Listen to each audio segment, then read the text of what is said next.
Hello and welcome to Tech Deals. Do you want to play games on a budget under $500? You've come to the right place. This is a video in a series I've done on this $300 computer build right here, featuring the Intel Pentium G5400. 2 cores, 4 threads. It's about $65, and it's a new Coffee Lake 8th generation chip installing on 300 series boards. And yes, I really did build this PC for about $300. Linked in the description below to the full playlist, including other comparisons and integrated graphics performance, which will not be in this video. This time we're comparing it to an older i5. I've done many videos on my channel talking about the value of buying 2nd, 3rd, and 4th generation used i5 PCs off of eBay, such as this one over here. This is one of the most powerful ones available of the old DDR3 generation. This is an i5-4460. It is a 4th generation Haswell refresh, otherwise known as Devil's Canyon, 3.2 GHz base clock speed, 3.4 GHz turbo, 4 true processing cores. Both machines have the same NVIDIA GeForce GT 1030 installed. That is the GDDR5 version. Important because you can now get a DDR4 version. Don't buy those, they are slower. Make sure that the GT 1030 you buy has GDDR5 rather than DDR4. Now, both machines have 8 GB of RAM, but they're different because they're from different generations. 8 GB of DDR4 2400 versus 8 GB of DDR3 1600. That's simply what they support. Other than that, they are basically configured the same. Both had a fresh install of Windows 10, the April 2018 update. These are very, very clean machines. And what I'm about to show you is live gameplay from 5 different games, not a built-in benchmark, but actual gameplay with MSI Afterburner real-time numbers up in the corner to show you how well these two perform when given the exact same graphics card. So the question is an 8th generation 2-core 4-thread 3.7 GHz CPU in the Pentium Gold chip here better or worse than a 4th generation refresh 4-core 4-thread 3.2 base 3.4 turbo i5? Well, we're going to find out. A couple of things before we launch into the benchmarks. First, all the links to both of these will be down in the video description below. Links to Amazon and Newegg for the new parts, and links to eBay for used machines, because some of you are still going to want to buy this when you're done watching this video. As I said, I've done a number of videos on that before, and I own several of these that I've bought off of eBay. It is worth noting that I am using the best of the i5 generation from prior to DDR4 going mainstream. The i5-4460, in terms of what you're going to find on eBay for the locked machines, Dells, Acers, HPs, Lenovo's, etc., is basically as good as it gets. I could have tested an i5-2400 or 3450, and those would have been a bit slower, maybe 5 or 10%. It's not a huge difference, but this is essentially the best of the DDR3 i5 generation versus the cheapest new CPU you should remotely consider buying from Intel. There's actually Celerons, but we're going to pretend those don't exist. Now, as I said, I will be doing this test against Ryzen in a coming video, and I might even do a test with the i3-8100, which is the 4-core 4-thread chip, 3.6 GHz from Intel, just to see how it compares. Anyway, on for now, let's go see the benchmarks. First up, Counter-Strike Global Offensive, 1080p, very low detail. All the detail settings are turned as low as possible, but we are running at 1080p Full HD. We are starting on the i5-4460 first. If you look at the real-time performance numbers in the upper left-hand corner of the screen, you'll notice a couple of things. First of all, we are using more than 2 processing cores. Now remember, the Pentium G5400 is 2 cores, 4 threads. So it'll have the same percentage spread because it's a 4-thread processor, but anything over 50% is beyond 2 cores. So in this case, with our i5-4460, we are in fact using 60, 70, sometimes 80% of the CPU, and so this game does in fact utilize more than 2 processing cores. The question is, does it matter? Now the graphics card is fully utilized. We are at 98, 99%, so the graphics card is still primarily the bottleneck. Not always, but usually the bottleneck. We are using only half a gigabyte of VRAM, so the VRAM is not remotely an issue here in terms of, well, you saw a jump in CPU usage there. We were up to 100% briefly. So even though this game is not very demanding, even though this game doesn't require a ton from your computer in general, look at that, we're at 100% CPU usage. Now, traditionally, when I see that kind of usage, I would say, well, you would never want to run this on a 2-core, 4-thread processor. It would be just downright terrible, wouldn't it? Well, you know, I used to think so too, and in the past, that has often been the case. Now a combination of updated Windows, updated drivers, optimized programs, and perhaps better hyperthreading from Intel. Let's take a look at the Pentium G5400 and see if it is better or worse than this. Here we are on the Pentium G5400, same map, basically the same performance, same settings, 1080p, low detail or very low detail. So the CPU usage is going over 50, in fact there's 80%, 72%, so clearly the frame rate on this 2-core 4-thread processor is not, wait a minute, we're over 200 frames per second. What is going on here? We're clearly into hyperthreading, we're clearly using more than 2 cores. In fact, at times, the GT1030 is dropping below, there's 97, it dropped down to 93% a few seconds ago. Now, I did benchmark about 10 minutes of this game, I'm not going to show it all to you, there's 93% again. We are actually CPU bottlenecked here. So why is the frame rate higher? That's an interesting question. There's a couple of possibilities. First of all, this is an 8th generation chip competing against a 4th gen chip. We have DDR3 1600 versus DDR4 2400. We have other improvements, the DMI buses, the internal buffers, cache. A lot of things have been improved over the course of 4 generations. We have a higher clock speed, 3.7 gigahertz fixed versus 3.2 to 3.4 turbo on the i5. This is running faster, even though it is way beyond 2-core usage. We're using nearly all 4 threads on this chip, and yet it is running faster.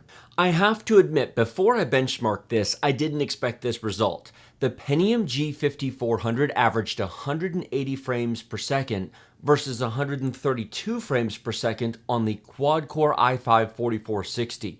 Now, actually looking through the entire replay, the i5-4460 was getting better CPU and better GPU utilization, but it was still running slower. Now, as I said, this exact same graphics card in both machines. Both computers had an absolutely fresh, clean install of Windows 10, April edition 2018. Nothing else was on either machine. I was so surprised by this result, I grabbed one of my other i5s, an i5-4450, also which has a clean install of Windows, and I tested it in 2 of the 5 games here just because I was having a hard time. I was thinking maybe something's wrong with my i5-4460. Nope, same thing. In fact, that was ever so slightly slower, not by much, but it was. So, yeah, the improvements in the 8th generation chip, the modern motherboard platform, the faster RAM, it really is faster across the board. Look at the 1% low and 0.1% low. It's faster. Well, let's try something more demanding. How about Grand Theft Auto 5? How about Grand Theft Auto 5 at high detail with anti-aliasing turned on? Clearly that's going to be superior on the i5, isn't it? Well, of course it is. Otherwise I wouldn't be pronouncing it so clearly. Or is it? Now, take a look at the CPU usage in the upper left-hand corner. Again, we're at 86, 87, 90% there. We are using all 4 cores. This is a AAA game. Okay, it's not brand new, it's a couple of years old, but this game absolutely uses 4 cores. You can see that we're running at 3.2 gigahertz there on all the cores. It's not going to turbo, it's basically running at its base speed. That's how the older i5s did it. The newer ones are different.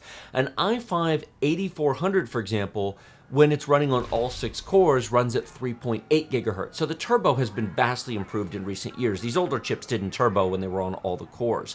RAM usage, not that big a deal, about 5.3 gigabytes. You can see our frame rate is very good there. And this is a point that's worth noting. When you look at benchmark charts, it is so easy to go, well, this chip is faster than that chip, or this chip gives better performance, so clearly I have to buy that one. Hang on a second, we are on a 4 to 5 year old computer platform here with a $90 budget graphics card, and we are running Grand Theft Auto 5 at 90 frames per second. There's 100 frames per second at high detail. Now we are at 720p, I didn't mention that when we started, but it's in the charts, not to worry. We are at 720p here instead of 1080p, because 1080p is actually pretty bad in Grand Theft Auto 5 on a GT1030. It'll do it, but it does have some drop-offs. A GTX 1050 would be a better choice. Regardless, here's another interesting point worth considering. At 720p at high detail, Watch the CPU here, we're at 100% usage. Watch the graphics chip. The graphics chip at times will dip down below 90, there's 95%. There were a couple of times it was down around 90%. We are CPU bottlenecked on a GT 1030 in Grand Theft Auto 5. Now, again, Grand Theft Auto 5 is not a brand new title, and it is known for being very CPU intensive. It is a great game to test CPUs, less so to an extent graphics cards, because it is in fact, there's 88% on, we're actually CPU limited here. Now, the CPU doesn't stay at 100% all the time, but since we're so CPU limited, and we have a true 4-core processor here, there is no way a 2-core chip could possibly perform this well. Is there? Possibly? Maybe? Well, again, 8th gen versus 4th gen, DDR4 2400 versus DDR3 1600, 3.7 gigahertz versus 3.2 gigahertz. Maybe could it make up the difference? Let's take a look. Now we're here in the same starting location using the same save game file. I'm going to drive around the city roughly in the same way, shooting everything up pretty much in the same way. I make this as comparable as I possibly can. Yes, I'm using Painkiller, it just makes doing these benchmarks easier.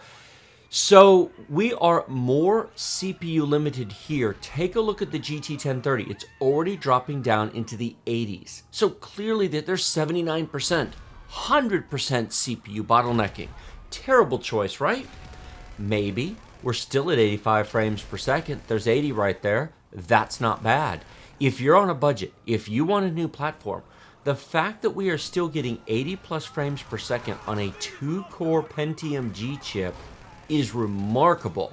Same settings, 720p, high detail, and yeah, it is in fact playable. Now there's another very, very important point. Please pay attention to this one. It's not all about frame rates. It's also about smoothness of control and playability. When I press the directional keys to move the car, when I move the mouse, when I press the fire button to shoot the gun, it's responsive. It is amazingly responsive, more so than the previous generation's Pentiums used to be. I mentioned before that I've done Pentium builds in the past. I did a $350 Pentium G5400 build back in 2016. This game is completely unplayable on that. I tried. In fact, I tried to do some updated benchmarking on it before I sold it, and 2 cores, 2 threads is hopelessly obsolete in 2018. But look at this, 80 frames per second. Totally CPU bottlenecked. We're at 75% there. Okay, we're at 86%, but we're dropping down into the 70s on the graphics card. What that also tells me is that a GTX 1050 here would be kind of wasted, at least in this game. Not all, it wouldn't be in all, but a GTX 1050 wouldn't do much here because we're not even using 25% of the graphics card that we have.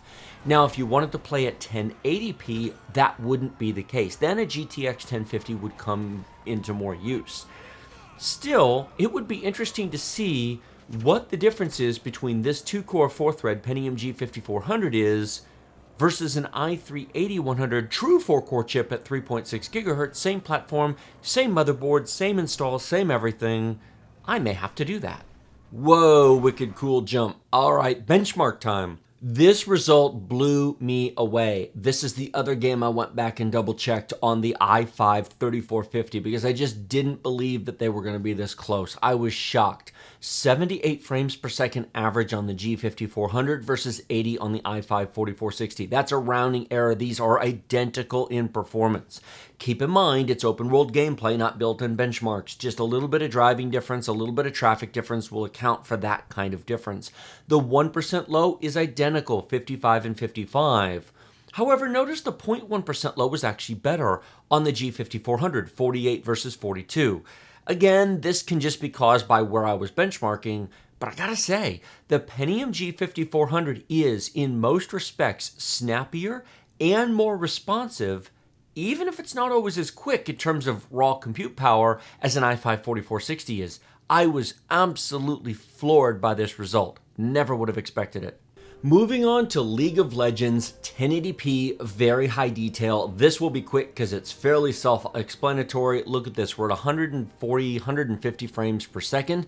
We're on the i5-4460 and we're not even using 2 cores.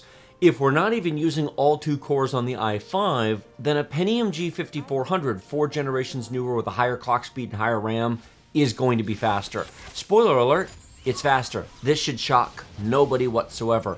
But I tested it simply because not everybody knows this and some people need to see it. Look at our graphics card. Our graphics card is not even being fully utilized. You could play at 1440p on this hardware. You could probably play at 4K, although maybe not very high detail, but 1440p would not be an issue. Let's take a look at the G5400. Here you're going to see something very similar. The CPU usage is under 50%. The graphics card usage is right at about 50%. No surprises. Now this is just a very small snippet of gameplay, so the real-time frame rate you're seeing here is not necessarily the entire. I just picked out a section that had a bunch of action going on. I actually benchmarked both full runs. You're looking at about an hour of benchmarking because games tend to last about 30 minutes, give or take, between these two. I'm not going to show them to you, of course, but of course it plays fine on either one. It's faster on the G5400. This should surprise nobody. 142 frames per second average on the G5400 versus 121 on the i5-4460. Same thing with the 1% low and 0.1% low. That being said, let's not get beside ourselves here. 121 frames per second is still incredible. 73 frames per second, 0.1% low is still incredible.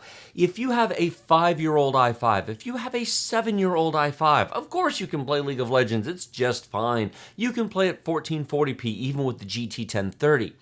I'm including this because not everyone knows that, because it just shows the relative performance difference between these chips and 4 generations apart and the same low-end budget graphics card, but the reality is both of these were utterly, completely playable in all respects. Now here's a fun one, Overwatch 720p high detail. How does it perform on these two budget computers? This result also surprised me because if you take a look at the CPU usage, while it's not at 100% constantly, it's over 50% an awful lot of the time. So we're into our third and our fourth thread, or in this case with the i5-4460, our third and fourth core. Not during just passive times, but when all this combat's going on, it's kicking up there from time to time. So I figured that the i5 would have either a higher average frame rate or a higher low frame rate because of this. Does it? Well, yes and no. It's kind of a mixed bag of results, mini spoiler warning there. However, 720p, low detail, we are over 60 frames per second. So if your question is it playable on a $90 graphics card and a 4 to 5-year-old used i5 off of eBay? Yes, it certainly is. No, it's not 1080p. If you want 1080p, get a GTX 1050, and 1080p is not a problem. 1080p high detail GTX 1050 works awesome. GT 1030, 720p.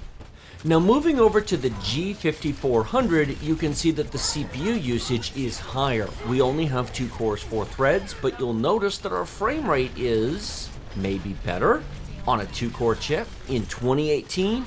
Okay, it's Overwatch. It's not exactly Ghost Recon Wildlands or Far Cry 5, but it's still a beautiful game. It's still fairly intensive, and it's amazingly playable and possibly faster. Although, is it smoother? That's an interesting question. If I had to choose between these two machines to play Overwatch, honestly, I wouldn't pick either one of them. I'd pick a more modern 4-core machine, a Ryzen 3 2200G or a Ryzen 5 2400G, truthfully would be my honest preference. Or an i3 8100 would frankly be a nicer choice. If you've got the money, true 4 cores is always very nice, but very playable, very good performance, and we won this battle, so yes. I said it was a mixed bag of results, and it is. The G5400 had a higher average frame rate, 85 frames per second versus 78, but of course those are both totally, completely playable. The 1% low and the 0.1% low were interesting. The G5400 was lower. The 4 cores helped have a higher minimum on the i5-4460, 62 versus 57, and then 57 versus 48. Do not overread this chart. In a blind side-by-side test, you would have a very hard time telling which computer was which if you didn't have the on-screen numbers and I didn't let you see what you were playing on and I had you play back-to-back matches in Overwatch at the same 720p high detail on these two machines. They feel very, very similar. The G5400 is a bit faster, the i5 is a bit smoother, but a bit is relative. 57 to 62 in terms of a 1% low, That's not really something, that's a small enough margin you're not really going to notice it. That only occurs 1% or less of the time, so it's a very good overall experience. Next up, we have World of Tanks, and this is the newest 1.0 version with the latest graphical engine updates. Technically, I guess it's 1.01 or 1.02, I forget which, but it's just after the 1.0 release, and so it's nice and pretty. We are running at high detail at 1080p, and we're at roughly 60 frames per second. Now, we're on an i5-4460, and if you look at the actual CPU usage, you'll notice we don't go over 50% all that much. So this game is really only using 2 cores. So it should be faster on the Pentium G5400, right? Maybe, yes, no, possibly. The graphics card being improved would help. We are actually heavily graphics card limited here. A GTX 1050 would make a big difference. You'd be like at 100 plus frames per second instead of bouncing around 60. Still, completely playable, and for a $90 graphics card, that's not bad. Moving on to the G5400, you will notice that our CPU usage is higher, and the frame rate is higher. Now, when I looked through the entire replay recording of the i5-4460, I noticed that it rarely went much above 50%. But here, we are comfortably above 50%. Now, it's a different map, it's a different tank, it's a different environment. Unless you test in very similar conditions, that sort of thing is going to happen. But we do have a higher frame rate, and we do have better utilization for whatever it's worth. Very similar results here, 70 frames per second average on the G5400 versus 60 on the i5-4460. I'd take a G5400 over an i5-4460. If you had asked me before I ran these benchmarks, would I do that? The answer would have been no. But it is now, and I have to admit to being genuinely shocked. For those of you who watched my original video when I was putting all these parts together, I talked about the fact that frankly I personally would prefer a 4-core, 4-thread machine such as one of the used i5s. I had one on the desk when I filmed that video. I did not actually expect this result.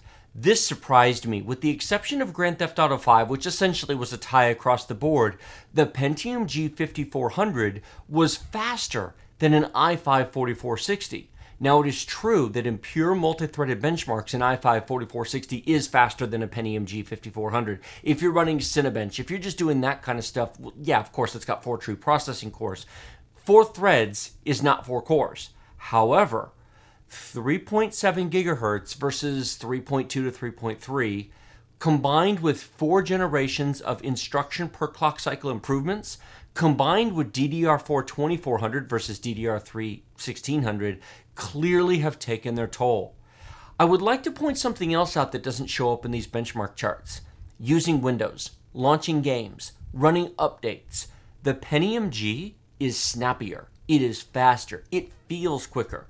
Using both of these machines with the latest install of Windows 10, the April update 2018, just updating Windows, installing drivers, installing the games, getting everything set up, installing the NVIDIA drivers for the graphics card, the Pentium G5400 was more responsive, it was faster, and it was snappier. Everything was just a bit quicker. You clicked on a window, you clicked on the web browser, everything opened up.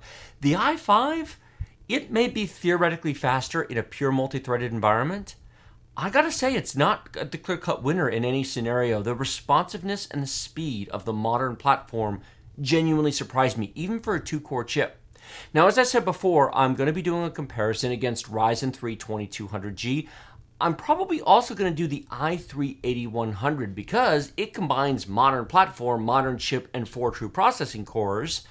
And we'll have to see how well that does against a Ryzen 3 2200G with an add-in graphics card. Of course, in integrated graphics, the Ryzen 3 will crush the i3-8100, but with a dedicated graphics card, maybe not. We'll have to see.